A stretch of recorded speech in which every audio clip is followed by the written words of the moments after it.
그때 히스기야가 병들어 죽게 되매 아모스의 아들 선지자 이사야가 그에게 나와서 그에게 이르되 여호와의 말씀이 너는 집을 정리하라 내가 죽고 살지 못하리라 하셨나이다. 히스기야가 낯을 벽으로 향하고 여호와께 기도하여 이르되 여호와여 구하오니 내가 진실과 전심으로 주 앞에 행하며 주께서 보시기에 선하게 행한 것을 기억하옵소서 하고 히스기야가 심히 통곡하더라.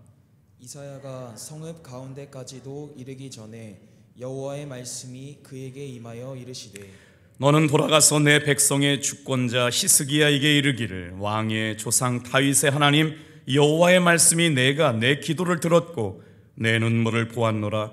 내가 너를 낫게 하리니 내가 3일 만에 여호와의 성전에 올라가겠고 내가 내 날에 15년을 더할 것이며 내가 너와 이 성을 아수르 왕의 손에서 구원하고 내가 나를 위하여 또 내 종 다윗을 위함으로 이 성을 보호하리라 하셨다 하라 하셨더라. 아멘. 이 새벽에 하나님의 은혜를 사모하고 주의 전에 나오신 귀한 사랑하는 성도 여러분, 하나님이 새롭게 우리의 삶에 창조하시는 새 은혜를 경험하게 되는 복된 날 되기를 축복합니다. 은혜는 언제 다가오던가요? 하나님 앞에 사모함과 간절함이 만났을 때죠. 오늘 통곡의 기도라는 제목을 가지고 본문의 말씀을 통해서 은혜를 나누려고 합니다. 히스기야가 병들어서 죽게 되었습니다. 그 죽음에 대한 이야기를 본문 말씀은 이렇게 전하고 있는데요. 우리 1절 말씀 다시 한번 읽을게요. 시작. 그때에 히스기야가 병들어 죽게 되매 아모스의 아들 선지자 이사야가 그에게 나와서 그에게 이르되 여호와의 말씀이 너는 집을 정리하라 내가 죽고 살지 못하리라 하셨나이다. 이 본문의 말씀을 읽으면서 어떤 생각들이 드세요? 하나님께서 선지자를 통해 가지고요 한 사람의 생명을 거두어 가겠다고 예언하고 있는 거거든요. 하나님께서 누구든지 그의 생명을 거둬 가시겠다라고 하면 그것은 그대로 되는 일입니다. 그때라고 하는 것은 지금 아수르의 군대가 진치고 있어서 무엇을 목도했냐면 북이스라엘이 멸망하는 걸 지켜봤거든요. 그런데 그 전쟁의 위기 앞에 이렇게 또 병까지 들게 되니까 위기 중에 위기가 아닐 수가 없는 것이죠. 하나님께서 누군가의 생명을 거두어 가리라고 생각하신다면 그것은 그렇게 되는 일인데 오늘 1절의 말씀이 우리에게 주는 묵직한 교훈이 뭐냐? 네가 죽고 살지 못하리라라는 말씀이었습니다. 이 이야기를 누가 했냐면 선지자 이사야가 들려준 말이거든요. 구약시대에 하나님의 이상이라고 하는 건 누굴 통해서 드러났냐면 선지자를 통해서 드러나요. 말씀의 이상은 누구에게 통해 나타났느냐? 선지자가 전해주는 말은 하나님의 말씀이었던 거거든요. 그러니 하나님의 말씀을 대언하는 선지자가 당신은 죽게 될 거라고 예언하니까 이건 그대로 이루어질 일이거든요. 하나님의 말씀으로 들렸던 때거든요. 그런데 오늘 말씀을 묵상하다 이런 생각이 들어요. 너는 죽고 살지 못하리라. 오늘 이 아침에 새벽에 나와서 새벽 기도하는 사랑하는 성도들에게도 동일한 말씀이라는 것이죠. 너는 죽고 살지 못하리라. 저는 건강해서 죽지 않습니다. 아니요, 저는 천년만년 살 거요 라고 할 사람이 없다는 것이죠. 너는 죽고 살지 못하리라. 히스기야만 속한 말이 아니라 우리 모두에게 언젠가는 죽음을 맞이하게 될 거라고 하는 정확한 이야기라는 것이죠. 그런데 말이에요, 이렇게 하나님의 선지자가 말씀을 전했는데도 불구하고 히스기야가 괴로움 가운데, 고통 가운데 하나님 앞에 통곡의 기도를 드리고 있습니다. 그랬더니 하나님께서 어떻게 하세요? 응답해 주십니다. 그리고 나서 생명을 15년 동안이나 연장시켜 주셨어요. 그래서 통곡의 기도는 한 사람의 운명을 바꾸는 기도다. 근데 울고 싶다고 울어지던가요? 신앙생활 잘 해보고 싶지만 그게 마음처럼 잘 되지 않아요. 그래서 오늘 우리에게 하나님께서 한 사람의 운명을 바꾸는 통곡의 기도가 우리를 통해 깨닫게 하시는 영적 교훈, 짧은 시간에 3가지를 묵상해 보려고 합니다. 통곡의 기도는 깊은 절망을 뛰어넘게 하는 기도입니다. 하나님을 향한 간절한 절망을 담고 있는, 희망을 담고 있는 기도라는 것이죠. 오늘 특별히 여러분, 우리의 인생 가운데 정말 통곡하면서 기도할 순간이 찾아오거든 이 찬양 붙들었으면 좋겠습니다. 오늘 여러분 찬송가 407장을 좀 펴주시겠어요? 그리고 권사님 찬송가 한 번만 부탁할게요. 오늘 11시에 차기한 권사님이 큰 수술을 받게 되세요. 그래서 우리 찬송가 407장 부르시면서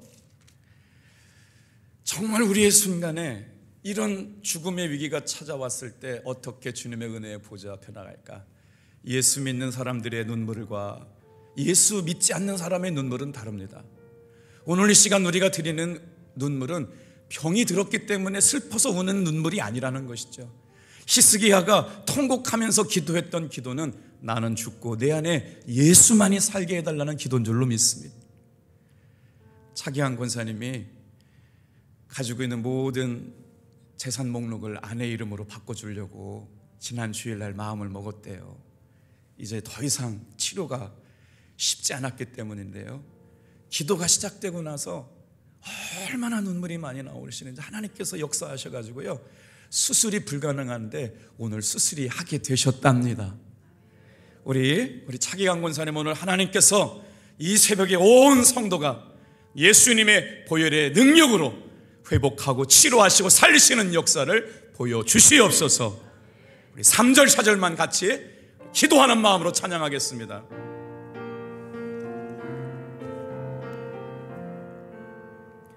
뼈 아픈 눈물을 흘릴 때와 쓰라린 마음으로 탄식할 때 주께서 그때도 같이 하사 언제나 나를 생각하시네. 언제나 주님 날 사랑하사 언제나 새 생명 주시나니 영광의 기약이 이르도록 언제나 주만 바라봅니다. 내 몸에 약함을 아시는 주, 못 고칠 질병이 아주 없네. 괴로운 날이나 기쁜 때나 언제나 나와 함께 계시네. 언제나 주님 날 사랑하사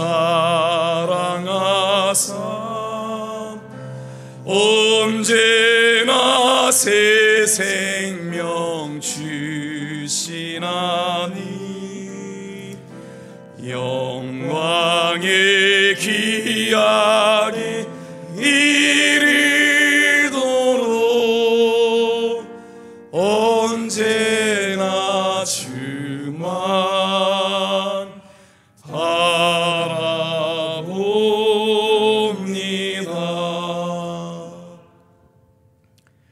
위기의 순간이 다가오면 중요한 것과 중요하지 않은 것이 드러나기 시작하고 분별되죠. 열심히 앞만 보고 살아왔는데 그 삶이 멈추게 되면 하나님께서 깨닫게 하시는 것, 보이는 것, 들려주시는 것들이 있다는 것이죠. 히스기야는 뜻하지 않게 죽음의 소식을 전해 듣게 됩니다. 우리가 이 시간에 히스기야를 기억하는 것은 다른 게 아니고요, 똑같은 죽음에 임박한 위기의 상황 가운데 그가 취한 태도 때문에 그렇습니다. 뭐가 달랐을까요? 죽는다는 소식을 듣고 가장 정상적인 반응이라면 하나님 앞에 올라와서 기도하는 게 옳거든요. 그런데 많은 사람들이 정말 위기의 순간에 하나님 앞에 나와서 기도하는 것보다 사람을 원망하고 자신의 삶을 원망하고 하나님을 원망하는 일들이 많기 때문에. 그런데 오늘 그 죽음을 통보받은 히스기야가 병들어 죽게 됐던 그 순간 사람을 원망하는 것보다, 하나님을 원망하는 것보다 하나님 앞에 기도를 선택했기 때문에 오늘 우리에게 주시는 영적 은혜가 있습니다. 가지고 계신 2절 3절의 말씀, 어떻게 히스기야가 기도했는지 볼까요? 시작. 히스기야가 낯을 벽으로 향하고 여호와께 기도하여 이르되 여호와여 구하오니 내가 진실과 전심으로 주 앞에 행하며 주께서 보시기에 선하게 행한 것을 기억하옵소서 하고 히스기야가 심히 통곡하더라. 어려운 순간이 찾아오면 누구나 슬퍼하고 통곡하지요. 하지만 세상 사람들이 믿음 없이 통곡하는 통곡과 예수를 믿는 우리들의 통곡은 다릅니다. 예수님께서도 뭐라고 말씀하셨어요? 애통하는 자는 복이 있나니 저가 위로를 얻을 것이미요 라고 말씀하셨거든요. 우리 예수 믿는 사람들이 애통할 수 있다는 건 은혜입니다. 우리 믿음의 사람들이 위기의 순간, 죽음의 순간 앞에서 애통할 수 있다는 것은 사랑입니다. 그것은 간절함이죠. 나는 죽고 내 안에 사시는 예수로 충만해지는 시간이어야 한다는 것이죠. 히스기야가 드린 기도는 하나님 앞에 선하게 했던 일, 그것은 바로 종교개혁을 했던 일이거든요. 아버지는 우상을 세우는 왕이었지만 히스기야는 우상을 다 쳐내는 일들을 하나님 앞에 했어요.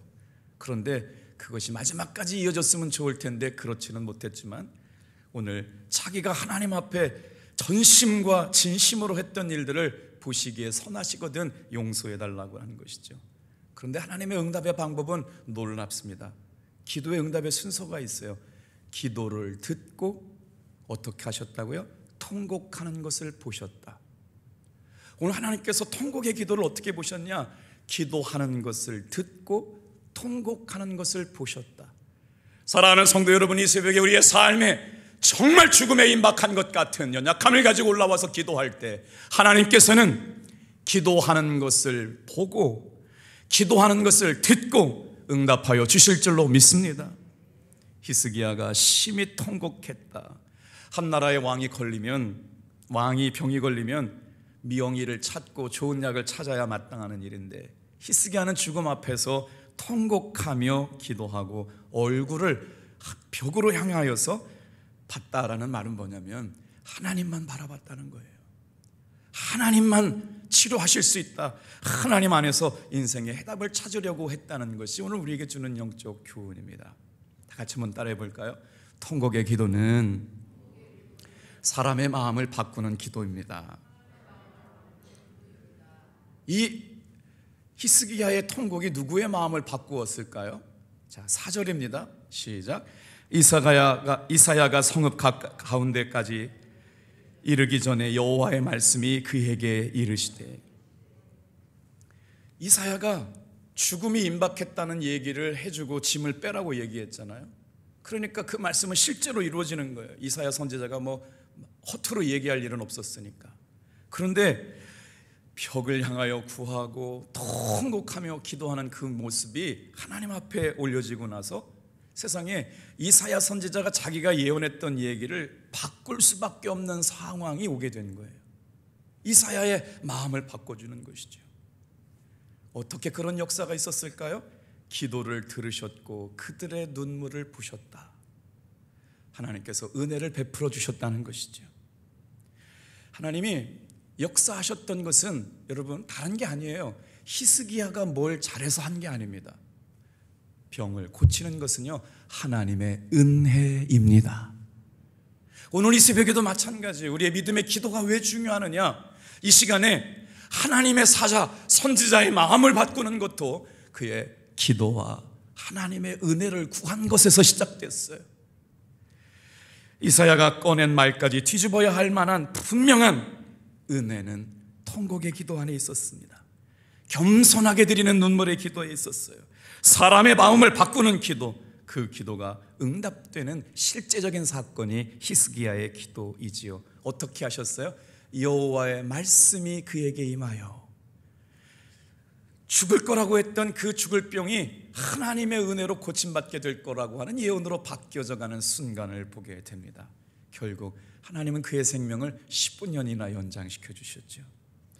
말씀을 준비하다가 제가 여러 번 보여드린 분이 있는데, 존 파이퍼라고 하는 아주 정말 미국 안에서 놀랍게 성장하는 교회고 시대적으로 큰 말씀 사역자로 쓰임받았던 조 목사님이 암에 걸리셨대요. 그래서 자신이 암을 고쳐가는 과정을 통해서 10가지 특징을 들어가지고 비유를 말씀해 주셨거든요. 한번 잘 들어보세요. 당신이 병이 걸린 것을 하나님께서 디자인하신 것을 믿지 않는다면 당신의 암을 낭비하는 것이다.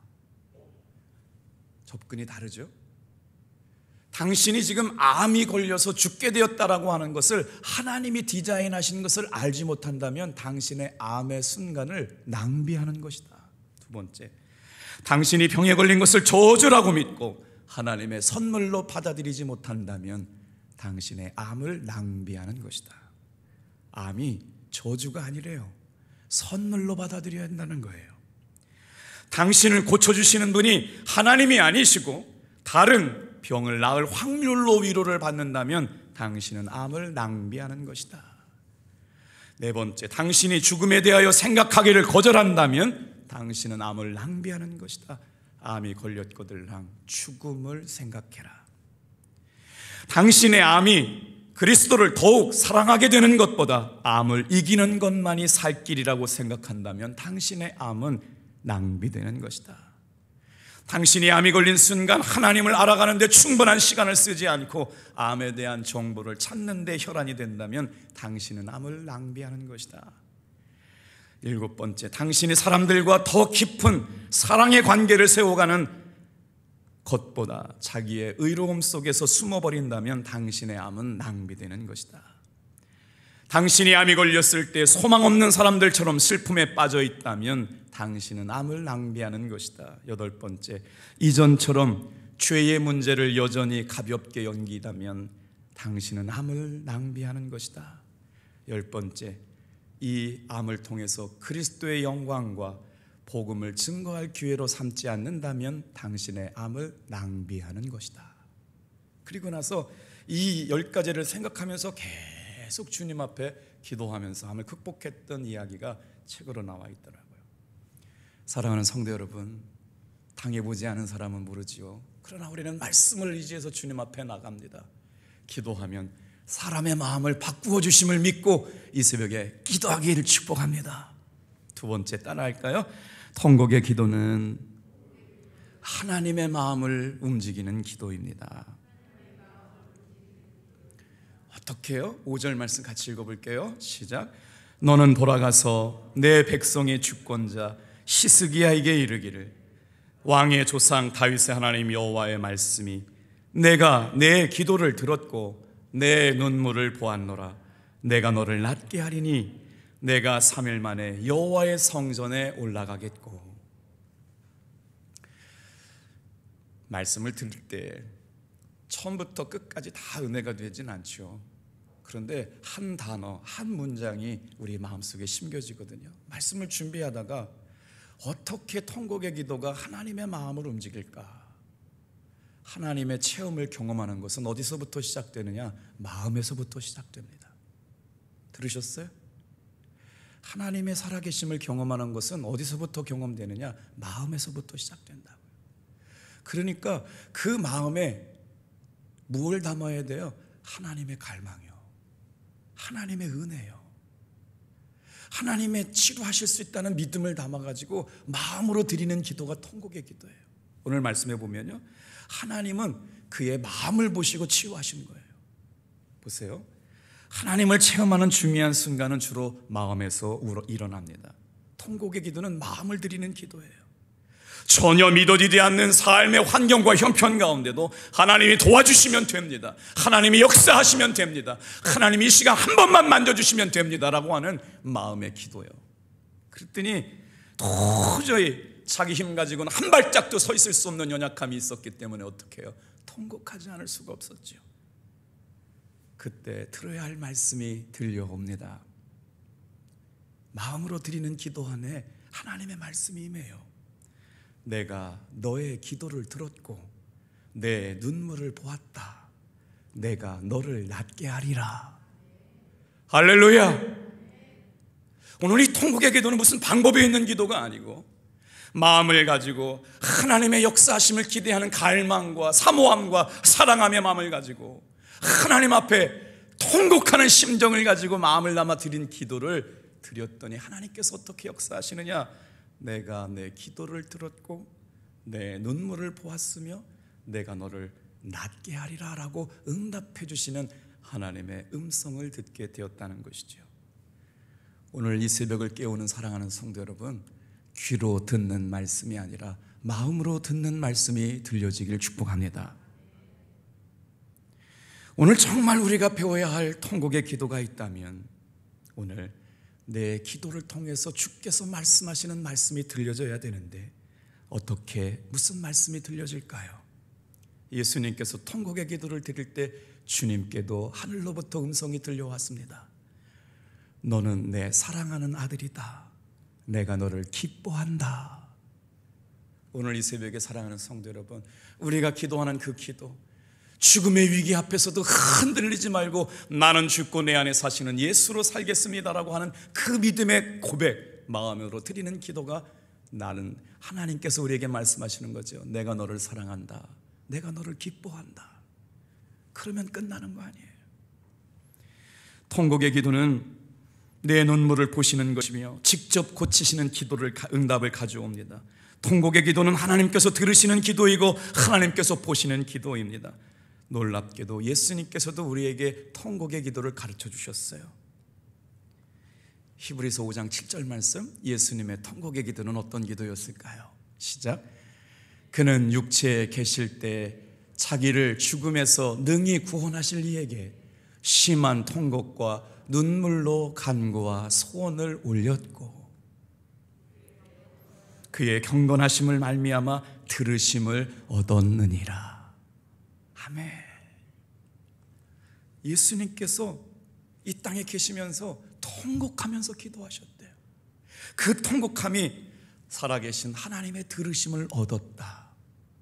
오늘 사랑하는 성도 여러분, 한 주가 시작되는 호렙산, 이 한 주도 예수님 안에서 통곡의 기도를 드리며 승리하기를 주님의 이름으로 축복합니다. 정말 중요한 거 아니에요?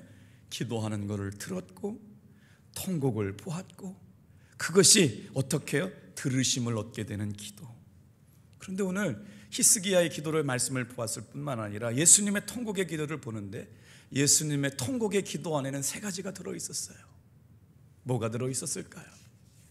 예수님의 통곡의 기도 안에는 땀이 들어있었습니다. 예수님의 통곡의 기도 가운데는 눈물이 들어있었습니다. 예수님의 통곡의 기도 안에는 피가 흐르고 있었어요. 오늘 우리가 전심으로 하나님을 신뢰한다, 마음으로 드리는 기도는 무슨 기도일까요? 히스기야가 그렇게 통곡하면서 벽을 향하여 하나님께 선하게 행했던 것 진심이 있다면 보시고 역사하시고 고치시옵소서. 예수님께서 통곡으로 기도할 이유가 뭐가 있었겠어요? 나 같은 죄인 구원하시기 위해서 구원의 역사를 이루기에 통곡의 기도를 드리고 계신 것이죠. 땀이, 눈물이, 피가, 핏방울이 오늘 예수님의 통곡 기도 안에 담겨져 있었습니다. 겟세마네 동산에서 기도하실 때 땀방울이 핏방울이 된 것처럼요, 예수님이 언제 또 통곡하셨느냐? 나사로가 죽게 되었을 때 통곡하셨습니다. 요한복음 11장 34절 35절입니다. 시작. 이르시되 그를 어디에 두었느냐? 이르되 주여 와서 보시옵소서 하니 예수께서 눈물을 흘리시더라. 아멘.